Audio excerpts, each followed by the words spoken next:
How is it? How? Rabbi Pape. Good morning. Good morning. I was not really walking behind you a few minutes ago. You were walking behind me? I think I just did it past you. I was just choosing not to walk past you. What? You were walking behind me? So you have to walk very slow. It's fine. That's probably would have walked slow anyway. Certain sacrifices we have to make in life. Where's my other? I haven't been here in like 2 weeks. Good morning. Rachel, welcome back. This is Gar, Mommy Gar. Yeah. All right. Tanya, chapter 10. A new chapter. New students. Who are you? Basya. Oh, Batya. Where are you, Batya? מאיפה? Sydney? Really? Thank you. My friends are like working for I don't have to.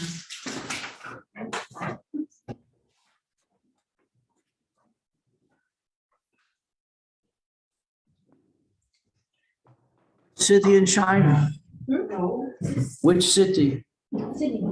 Australia. Azair. Sydney. Sydney. Sydney. Oh, Sydney. Yeah. Oh, Sydney. I thought you said Sydney. No. Chinese. No. Okay. So let me get you. What's your family name?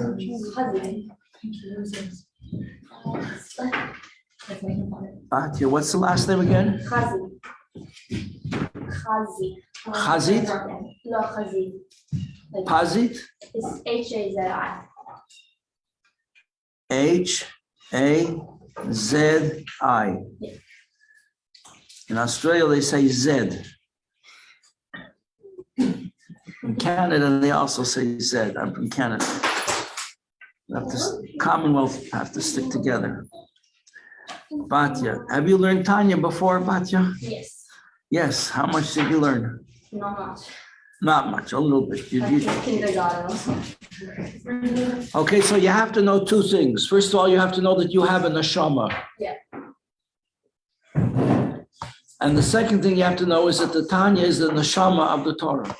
If you know both those things, all right, okay. You'll never get lost. I would venture to say, Mrs. Gar might bear me out, 80% of the Jews in America today do not know that they have a neshama. What? They have no clue. I agree. If you ask them, do you believe in God? They might say yes, they might say no, they might say maybe. What do you understand by God? I don't know. They don't know anything. They don't know. Can't blame them. I was in the same boat. When I went to college, I stayed away from any courses on philosophy because I was sure in philosophy they're going to ask you about God. After all, what's philosophy about? About life and where it comes from. And I didn't want to go near these subjects. I didn't know anything about it. When I finally met a Lubavitcher who planted a seed in my brain, my tiny brain, that induced me to keep Shabbos all by myself, just to try it. And when the day was over and I kept Shabbos, I found he was right. It really was different from any other day of the week. And I said, I don't know if there's a God, but this was real. I want to do it. I'll try and do it again. I'm still working at it. Never missed a day since then. So therefore, the first thing we have to know, and by the way, that's something that's from the Rebbe. Tzvi Greenwald, Alva Shalom, a famous chassid, a Yerushalmi guy who became attracted to Hasidus and was very outgoing and charismatic and charming and warm, was the first person to start to go to visit the kibbutzim and speak to the young people there. And he said to the Rebbe, I'm a Yerushalmi. I don't have the language to speak with them. I don't know what to tell them. And the Rebbe said, what's number one? Tell them. They had an neshama. Exactly. So the Rebbe told him. What year was that? You know? 1960s, late 60s.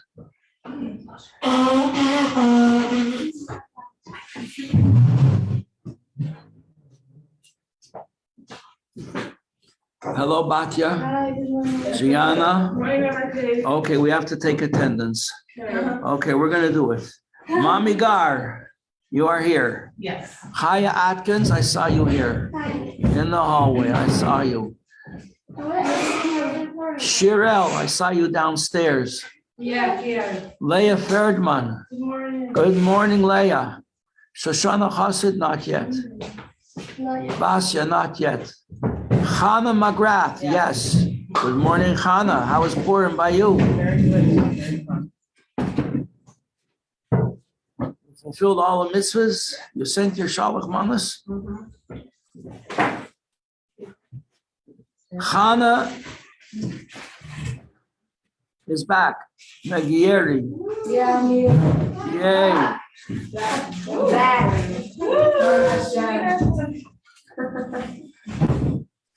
Chana is back. Gianna is back. She was here. Baruch Hashem. Rachel is back. Rachel O'Connor. Yes. Ronnie, I saw Ronnie come in. Ronnie Rosebush. Sole. Here. Sole from Brazil. No, Argentina. Argentina. Okay, so Argentina. Mrs. Shapiro, yes. Mrs. Shapiro, Moshe hewed out, he had a Shapiro query under his tent.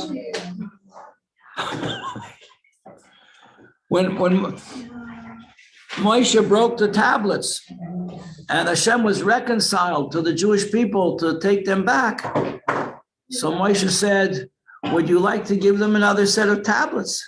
And Hashem said, well, you broke the first ones. Get me a new set and I'll write on it the 10 Commandments.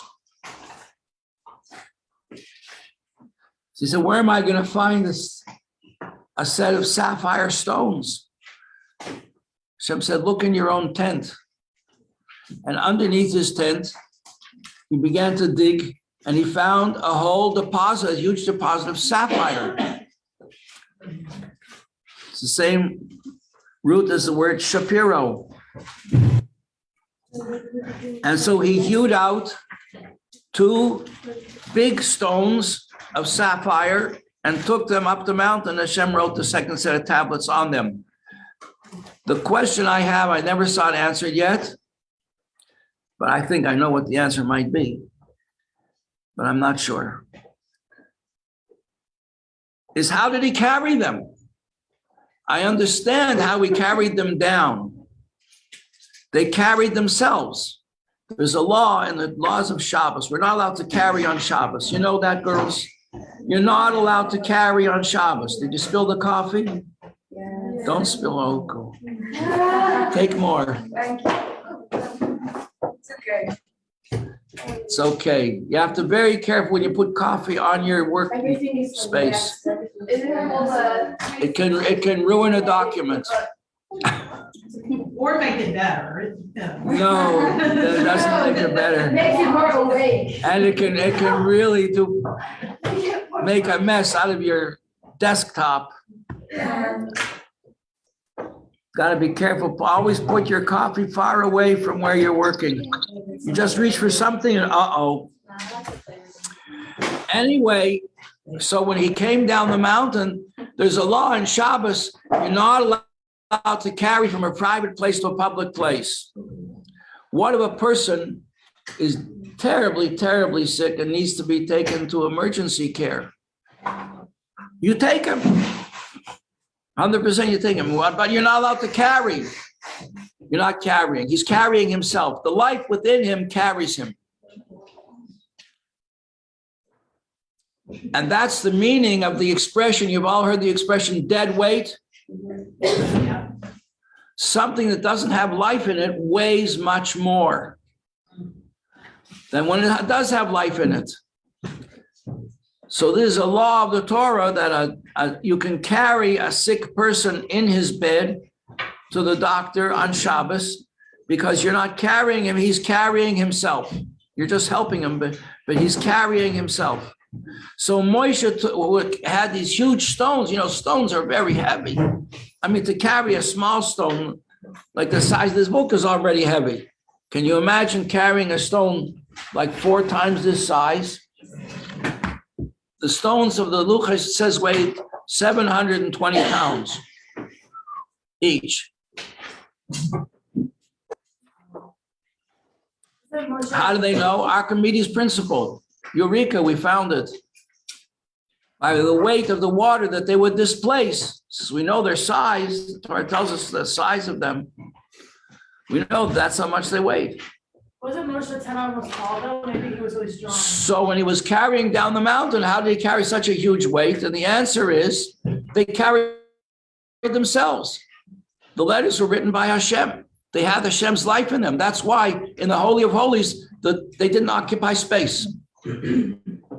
Right? Because the holy room in the base of Mikdash, let's say this was the room here. Let's say this was the room, and the luches were there in the room like this in the middle, and the room was 10 amas across. So from here to the wall was 5 amas, and from here to the wall was 5 amas, but the whole room was only 10 amas. And the luches here were 2.5 amas. But when you measured, they didn't. You could measure them.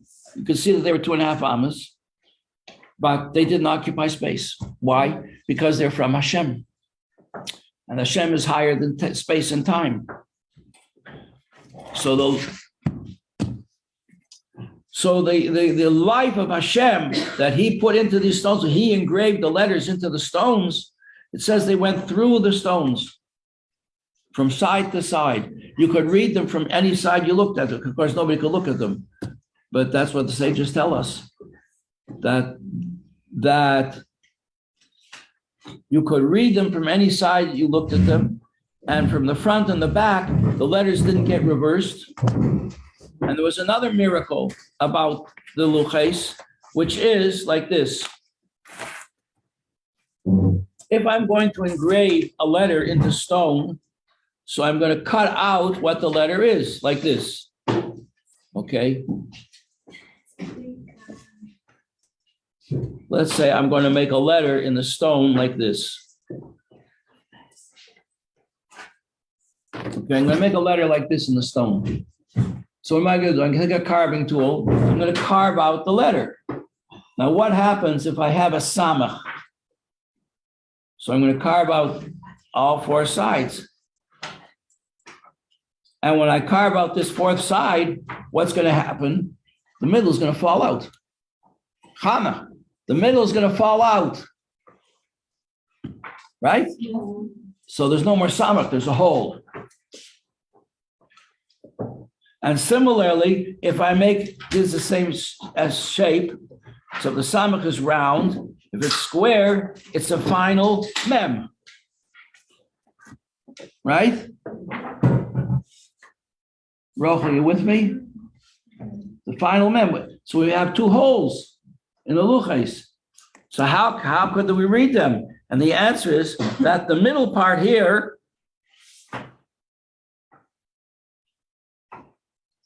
carried itself.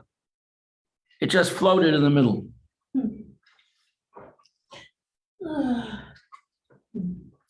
And you know, if you take a letter and you look at it in the mirror, it's reversed. Right? Yeah. But even though the letters went through the stones from one side to the next, the letters didn't reverse. There were a lot of miracles connected with these stones that they didn't exactly obey the laws of nature. They were higher than nature. So Hashem said to Moshe, there's a story to illustrate what happened there's a medrash that Rashi brings from the medrash Tanchuma. Now, Tanchuma means there was a rabbi called Rabbi Tanchuma, and his teachings are gathered together in a medrash called the medrash Tanchuma. The word Tanchuma, the root of the word Tanchuma is comfort. It's a medrash of comfort. And it's a comfort to Jewish people in exile, the teachings of Rabbi Tanchuma. Rabbi Tanchum. So he says this whole story can be understood by means of the whole episode in our history, in this week's parsha, can be understood through a story, a parable. There was a king, and the king needed to get married. And he found the most wonderful princess and wanted to marry her. But he had to go overseas for a certain period of time, and therefore left his prime minister in charge to make sure that everything went smoothly and that nothing untoward would happen to the princess as she prepared for their wedding. Now the princess had handmaidens, girls who latched onto her and helped her and one to another. And one night they had a big Purim party. They had a big party, and some young men attended the party, and it was a grand old time. And all the newspapers were there, and the tabloids, and they had pictures, like you see when you check out from the grocery store or from the pharmacy. They always have these pictures, these tabloids in the pharmacies about Hollywood. So they were all there, and their pictures were all over the place, and it looked like very, very not appropriate behavior for a princess. And everybody was talking about it. It was a big scandal. And the minister, when he found out about it, he said, uh-oh. He knew, because he was in charge, he knew the princess had nothing to do with it. He knew she wasn't even there. But there was the handmaidens were from a lower class of people, and they thought that was a great party. So what did he do? The king had written a document like Tanoim that he's agreeing to get married, and the minister tore it up. He tore it up. This is Basya, right? Malka.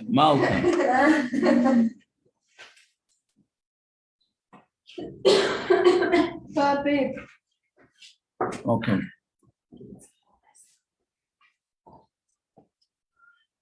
So the king tore it up. He said, if the king will find out about this, he'll want to kill her. He'll want to kill her. He'll be so upset that she was unfaithful, because getting engaged is like getting married. So she betrayed the king, if it was true. So he figured if the king is going to want to kill her, he will tell the king, look, she's not married to you. There's no document. There's no marriage document. She's not married to you. And then if they investigate and they find out that it wasn't true, there was nothing improper about from the part of the princess, there was nothing improper at all, then she would be able to marry him. But the king would have to write a new document.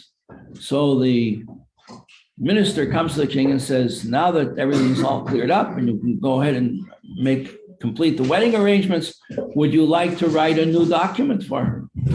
A marriage document. He said, I will write the document, but you destroyed the first one. Go get me the parchment and the ink, and then I'll write a new one. But you destroyed it, so you replace it. And that's exactly what happened.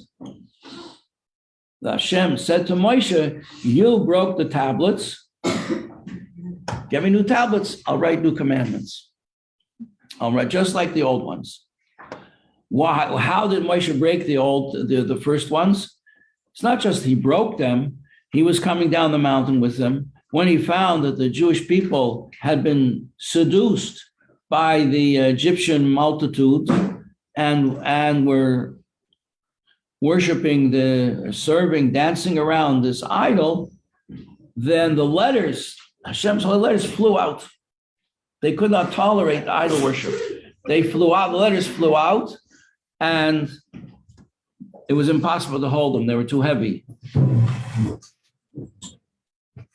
So Moshe let them go like that and they smashed. This is Anna, right? Anna just came in. Yeah. Rabbi, we also have a new student. Yeah. What? Okay. Okay. Batya. Perfect. Where's your name, Batya? Here at the bottom. And Here we go. Shoshana is here. I'm here. Oh, I'm here too. and Shoshana is here. Baruch Hashem. Maybe everyone. I'm very impressed. I'm very, very impressed with all you girls. Rivka Ram is here. Rabbi, look at The day after Purim, you're all here. Wow. Their clouds are full. Sharon Sontag is here. And Rachel Chana is here. Oh, I'm very impressed. This is unbelievable. Wow. Okay, thank you all for coming. Ready to go? Starting a new chapter today. Chapter 10. Whoa.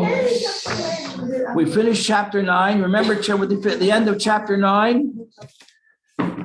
The end of chapter 9 was again a parable from the Zohar, the holy book of the Zohar. That there was a king who wanted to train his son for the position he was destined to have. He had to train him to have fortitude, character, principles, that he would stand by these principles even with self-sacrifice. And so what did he do? He hired the most accomplished prostitute in the land and told her that he wants her to go and have a love affair with his son, the prince. She says, Your Majesty, I couldn't do that. He has to marry a princess and be a king. He can't just hang around with someone like me. Obviously, she was very, upset with herself, what had become of her life. And of self-esteem and respect, she couldn't do what the king was asking her. And the king said, if you're my subject, you'll do what I'm telling you to do. So she didn't want to do this. She didn't want the prince to be just another guy. She wanted him to be royal, to be noble, to be a living example of how a person should live with morals and ethics and goodness and righteousness. But the king told her she had to do her best. So she did, and she was very good at what she did. She was the best of the best. So she was the whole time after him, and he was the whole time not listening to her. And in her heart of hearts, she was happy because she saw that he really was a prince. And that's like steeled his character. Like when you heat up a piece of metal and you plunge it into the water and it becomes very strong. And that's the parable that the Zohar gives us to explain why did Hashem give us the Yetzer Hara? To make problems for us. All the time, trying to fool us and tempt us into doing the wrong thing. So the Zohar says it's like the story of the king with the prostitute. The prostitute does not want the prince to listen to her, but she has orders from the king to do her best in order that the prince should really live up to his potential. That was the last thing we learned in chapter 9. Right? Because we learned that the goal of the Beinoni is that all of his powers should be focused only on Hashem. His thoughts should be thoughts of Torah. And his words should be words of Torah, and his deeds should be all be mitzvahs that he does, and mitzvahs that he transgressions that he does not do. And then it turns away, having done with thought, speech, and action. And now it says, and as for the other side, Klippa, the goal and purpose of Klippa is just the opposite. To get a person to think things that are not Torah thoughts, to speak words that are not Torah words, and to do things that are transgressions. But that's like the prostitute trying to seduce the prince. The real goal is that he shouldn't listen. And therefore, it says that the Yetzer Hara is called a foolish old king. Why is it called a king? An old king? Because when you're born, you have a Yetzer Hara. Every child is born with a Yetzer Hara, a temper and a selfish instinct, just only wants for himself. Don't you dare sit in my chair. You have guests for Shabbos, and so one of your guests sits in your child's chair, and the child throws a temper tantrum. It's a Yetzer Hara. So therefore, it's called an old king because it had control of your life before you had a Yetzer Tov. But at 3 years old, you already knew brachas, you start lighting a Shabbos candle, the Yetzer Tov starts to get a foothold in your character. And by the time you're bas mitzvah, you're already involved in Torah learning and friendship circle and helping people. And you become a bas Chabad, a bas mitzvah. And mitzvahs, Torah learning and mitzvahs becomes the center of your adult life. And in many societies, that was old enough to get married. Rivka got married when she was 3.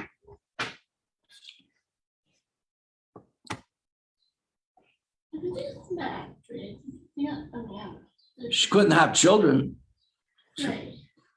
But from the age of 12, she could she tried to have children, and when she was barren. And just all the Imahis were barren. Sarah couldn't have children. Rivka couldn't have children. Rachel couldn't have children. They all had suffered the same problem. Very big suffering. The Boina Olam people, they helped people who suffer from this test.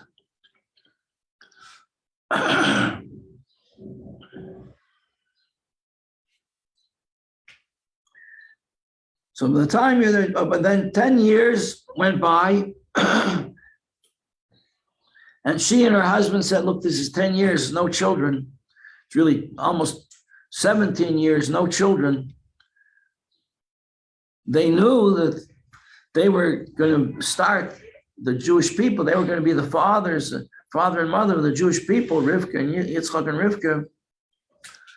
So it says they went up on the roof and they prayed in opposite corners, and they prayed mightily. They were great tzaddikim, and Hashem listened to their prayer, and she was blessed with children.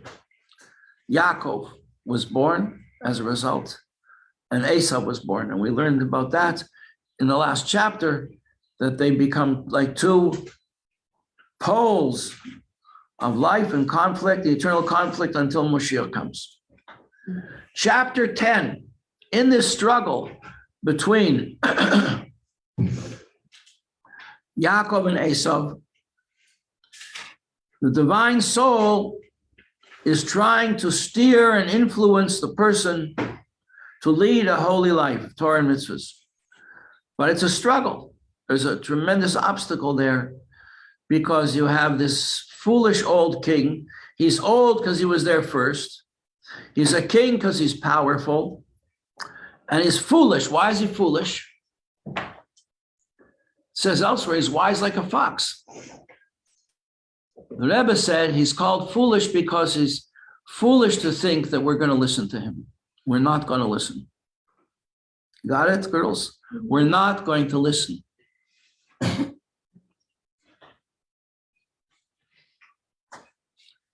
It even says in the Torah, you're never allowed to get angry.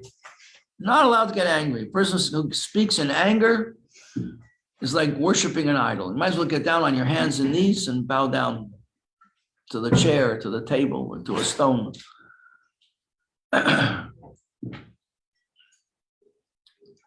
But you are allowed to get angry at your Yetzer Hara. And it says in the Talmud, a person should curse out his Yetzer Hara all the time.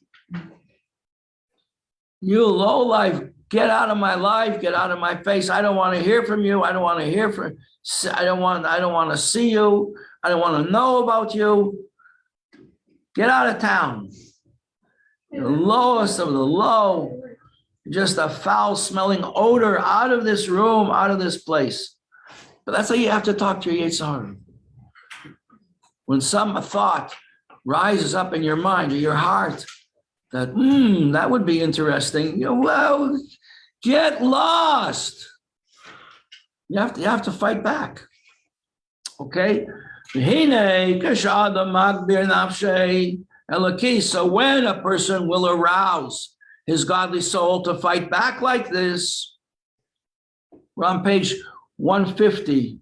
If you didn't turn to chapter 10 yet, it starts on page 150, and we're moving up to page 151. V'nilcham, and the person begins to fight, to wage a war in his heart. Kol kach, so strongly is he fighting back. Im habahamis. I remember hearing an interview, when this war started a year ago. A lot of people flew back to Ukraine. They flew back. They wanted to defend their country. And there was one woman, I remember seeing this interview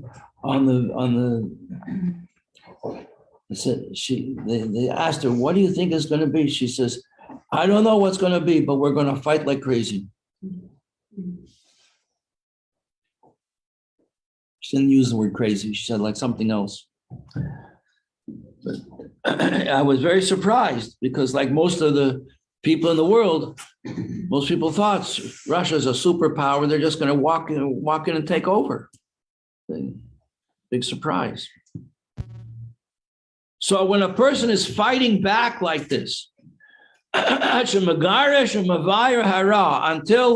he succeeds or she succeeds, like in the times of the Maccabees, in chasing the enemy away. The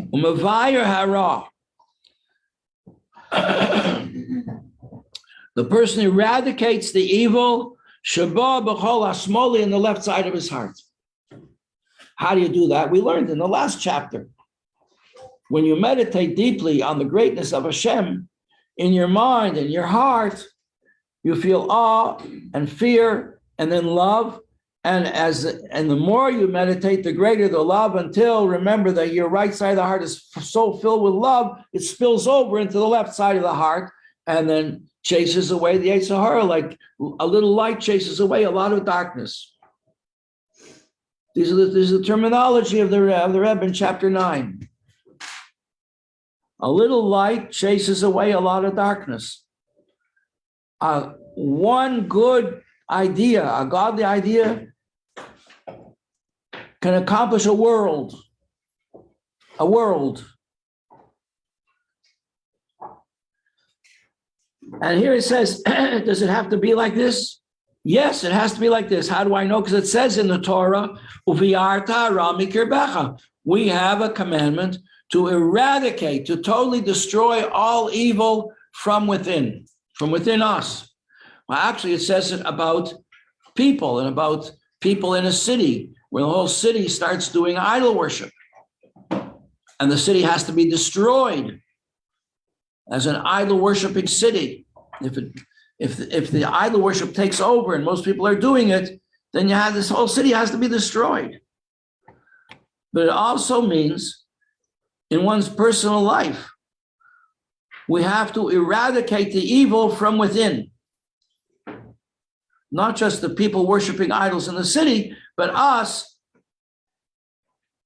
being enticed and playing along. with the Yetzer Hara, thinking, well, nobody really knows. Nobody has to know. It's just between me and God. And he's not really looking all the time.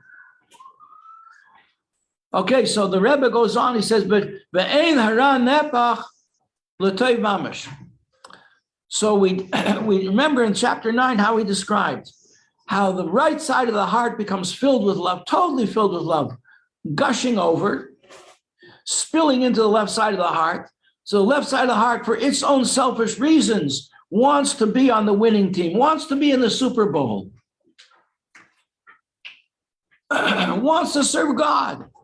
It sees that it's good. King David said, taste it, it's good. The life of Torah and mitzvahs is good. Tamu or taste it, it's good. You'll like it. Try it, you'll like it. I dare say every one of us came to the point, and you decide, you know what, I'm going to try it. And you liked it. That's why you're here. Me too. But you didn't get there all the way, that the left side of the heart becomes totally overwhelmed, totally transformed.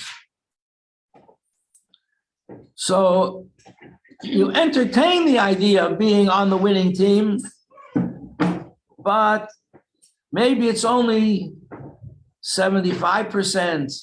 Maybe it's even 95%. Like ivory soap, 99 and 44, 100% pure. It floats in the bathtub.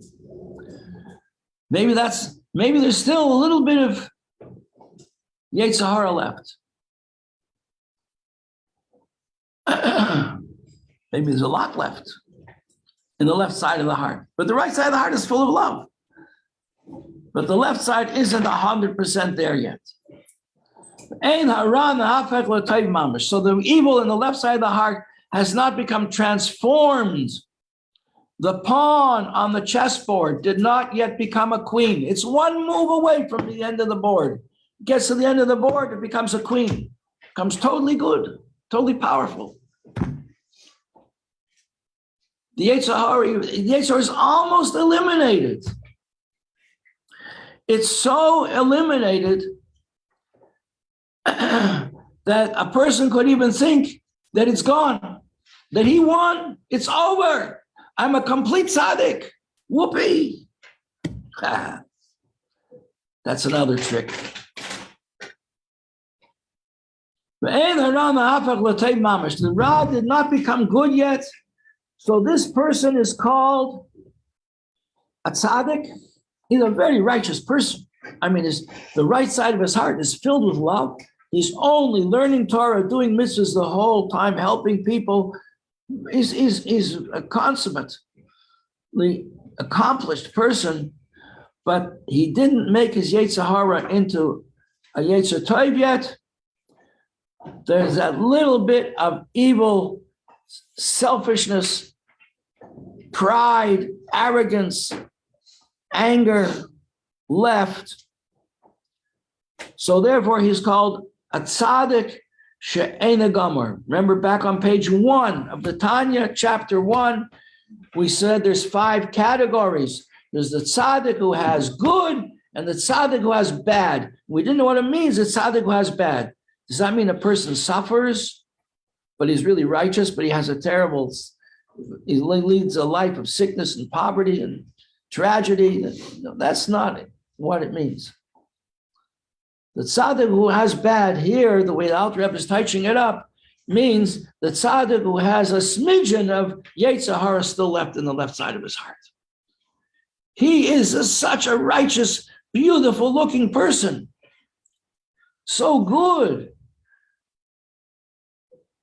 But a little chink, a tiny little chink in the overall picture. So he's called a tzaddik who is incomplete. And the tzaddik, v'raloi, a tzaddik who has evil. Dahainu, what does that mean? Sheyesh beyadayim mi'at mizer ra b'chol ha'smoli, in the left side of his heart, there's still a little bit of evil left there. Ela shekafu bottle l'toiv, but it's totally subdued. It's like it's in prison.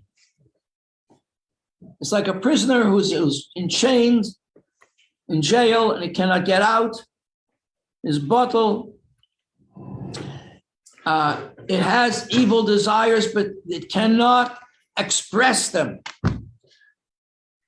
It can't express them in action, forget it. He doesn't do anything bad. Can't express it in words. He doesn't say a word against anybody. There's not a hint. No pleasure whatsoever in making a joke that's not exactly proper or at somebody else's expense, heaven forbid. Or just wasting time talking nonsense. He doesn't do it. Every word he says has a purpose. As the example I gave you many times, I mentioned at least 3-4 times already in this class, the Rizhiner, the holy Rizhiner, Rabbi Yisroel of the city of Rizhin, they said he didn't blink, but it didn't have a godly purpose. Everything he did was for the sake of God, for the sake of Hashem. So the evil in such a person does not find expression, cannot express itself in any of his garments, right? He's wearing only holy clothes. She is wearing only holy garments. Her shoes are holy, her stockings are holy, everything is holy, beautiful. And she wouldn't dream of putting on something that was a little risque, improper. She wouldn't dream of it. She doesn't even have to fight. It's over. The war is over. But deep down, maybe there's still a little bit of a nostalgia, the good old days, before she knew about all this. But that feeling is totally squished out of the picture. It does not express itself at all because it's so small, it's so minute that it's subjugated. It's kafuf. Kafuf means totally overcome. Like two people are fighting and the one person gets the other one down and he's standing over him and the other guy cannot get up. He cannot get up. A person is a criminal, he's captured, he's put in jail, he's in chains, he cannot get out of his jail cell. Forget it, he can't. And he's so overwhelmed by good that he doesn't even feel that there's anything left. He doesn't feel there's anything left in him that is not holy. And so you could imagine that he's a complete tzaddik, but in truth, it says here, page 152, be'emes, in truth, if the evil had totally become transformed and left him in totally 100,000,000% gone, it would have been converted to become good. And since it didn't, so he's called a tzaddik. He's a very righteous person, or she is a very righteous lady. But she's not a tzaddik complete, not a complete tzaddik. Thank you very much. Welcome back. Glad to have you all here.